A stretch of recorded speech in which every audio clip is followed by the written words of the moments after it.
I'm doing some cooking today for some friends that are sick, and so I always like to make ciabatta bread. It's a basic recipe for the dough that you make.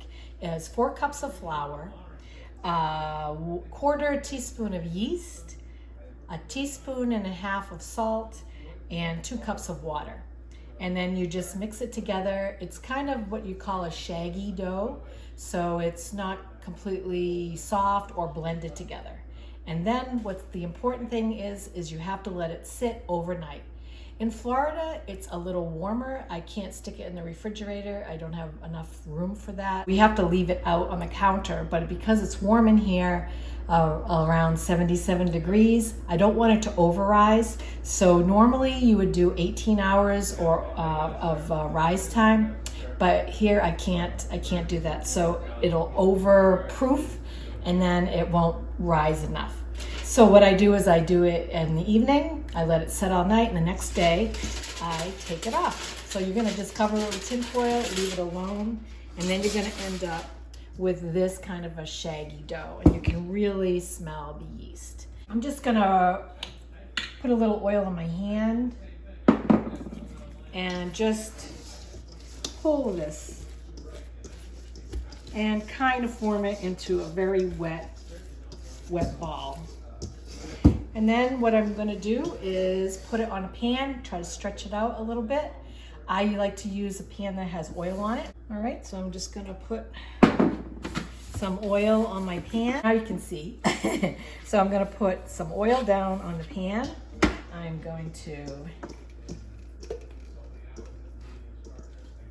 grab my dough and I'm just going to stretch it out. A ciabatta loaf is shaped like a slipper. That's what the name means in Italian. And I just pull it. It will bounce back on you. But now we're gonna let this rest. So we wanna try to spread it as much as we can to fill this pan, because it's not going to really stretch out anymore this way, but it will rise. What I like to do is take a fresh, clean, non-linty towel. And I think I'm gonna put a little flour on it first.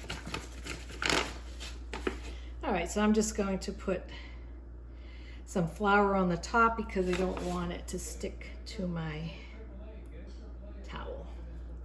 And put a little flour on the towel.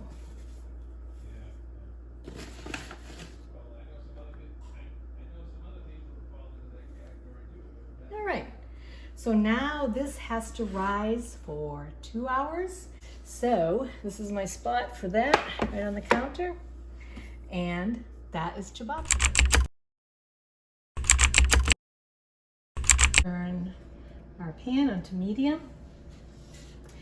and just let the pan warm up. And a lot of times what I like to do is have a little aromatic in the bottom, because that will add flavor. So before I put in, I don't have homemade broth, so I'm gonna use store-bought broth. But I wanna get a little bit of aromatic in there. So I'm gonna take a clove of garlic.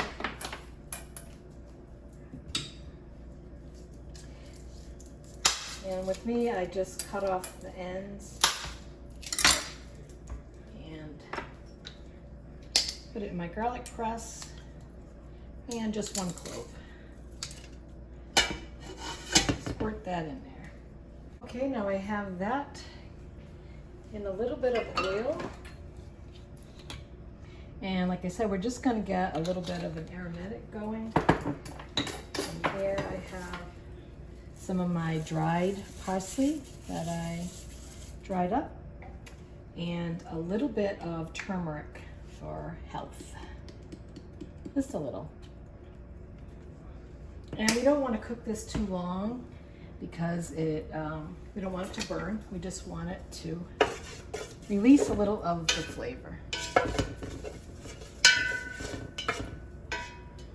Sometimes these extra things are the things that make it better. Okay, Now in this soup, we are going to use a lot of eggs. The rest of the eggs are for the cookies for later. We want to break open all of our eggs.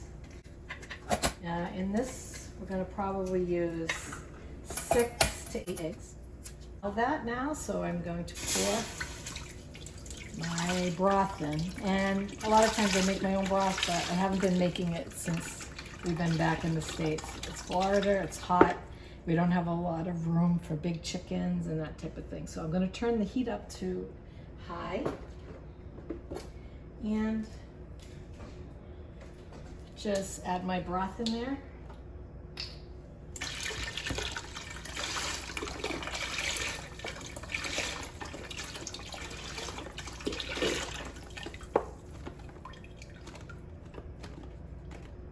I want this to come to a boil. We're going to mix up our eggs and we're going to add some Parmigiano cheese. So we want the eggs and the cheese to be together.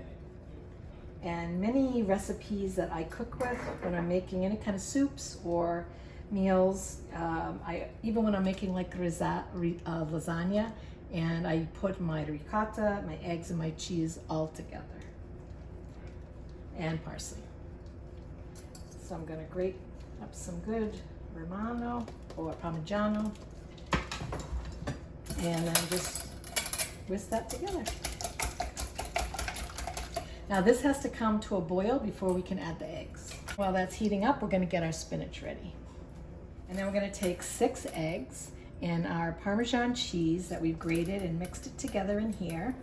And once this comes to a boil, just like an egg drop soup, we're gonna put it in and mix it up like a spinach egg soup, but I like to add the pastina in it, and that way people can add extra broth and have it either a thick pastina soup with a little extra cheese or butter on it, or they can have it like a soup. So our friends will be able to decide if they want to add more liquid to it and keep it as a soup and keep it, maybe have an extra day of it, because I do add a lot of pastina and I like it nice and thick. And I have a lot of eggs, turmeric, garlic, things that will help break up colds and make your stomach feel better. Our soup is just about ready to boil. So I'm just gonna do just a light chop with the spinach.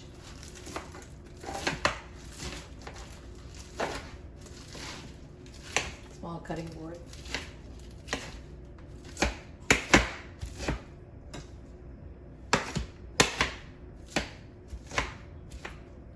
We're going to just drizzle our egg and mix.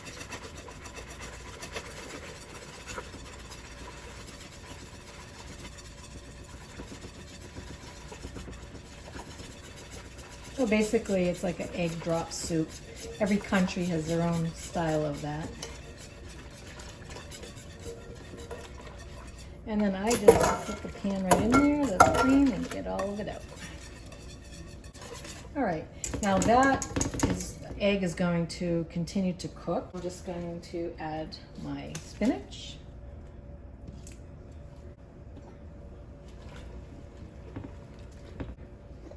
Here comes the salt. Some fresh pepper. And a little hint of this hot oil that I made before. Just a little bit. And that's it, because it's spicy. I don't know how spicy, but you want, for sinuses and so forth, you want to get a little spice in there. Okay, I'm just going to put in our pastina. And I'm going to add a little extra of the pastina so that they can add more broth to it. And we want the pasta, little pastinas, to cook for a couple of minutes, and we're just going to put the cover on and put it to low. It's boiling now. I don't want it to boil on high.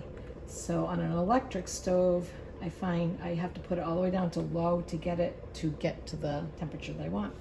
So we will leave that to do its job. This is basically what it comes out like when you don't add the extra broth. So that is my soup.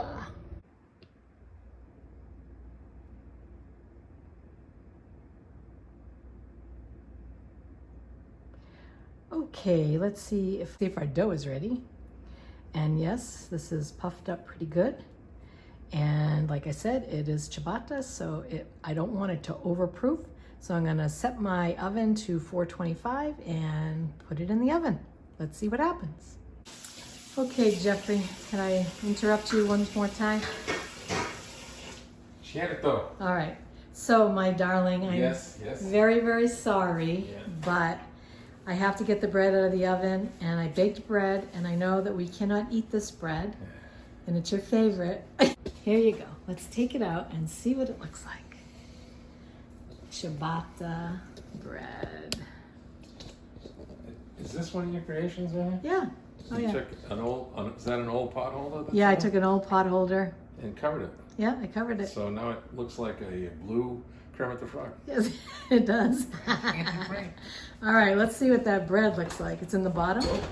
Yep. All right, you're gonna just lift it out and put it right on the rack on top of the oven.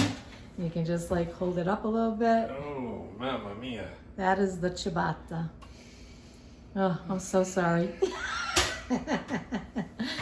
Okay. Grazie mille.